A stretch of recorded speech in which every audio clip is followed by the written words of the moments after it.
In today's video, I'm going to teach you how to archive a workflow in n8n, a valuable skill if you're managing multiple workflows and want to keep your workspace tidy without losing important processes. So let's jump right in and start by navigating to the n8n interface. First, when you're on the n8n dashboard, the initial place you need to head to is the left-hand side of your screen. Here, you'll notice a section labeled Personal or something similar, depending on your setup's specific language settings. This section is where you manage your workflows. By clicking on Personal, you'll be taken to a list of all the active workflows you currently have in place.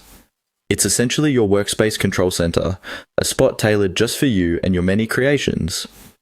Once you've clicked on Personal, you'll be presented with a list of workflows. This is where you need to locate the specific workflow that you want to archive. Now, archiving is a really handy feature that allows you to maintain a clutter-free environment, especially when you're dealing with numerous workflows. However, it's important to note that while archiving keeps your workflows out of sight, they are still accessible and retrievable whenever you need them. This means you can declutter your active list without the fear of losing any important data or setup. Now, as you hover over your chosen workflow, look carefully towards the right of that specific entry.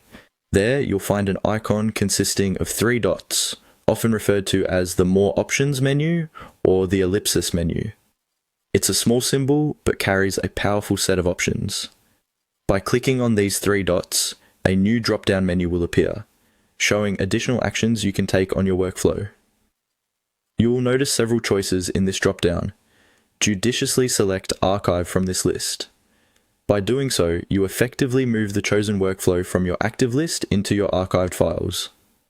It's a seamless way of ensuring your current workspace remains organized without permanently deleting important processes.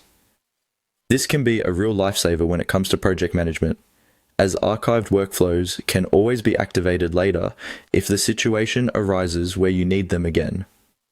In summary, by accessing the Personal area, opening the Options menu via the 3 dots, and selecting Archive, you've successfully organized your n8n dashboard for a more streamlined and efficient experience. Remember, archiving is non-destructive, so everything's still there, just neatly tucked away.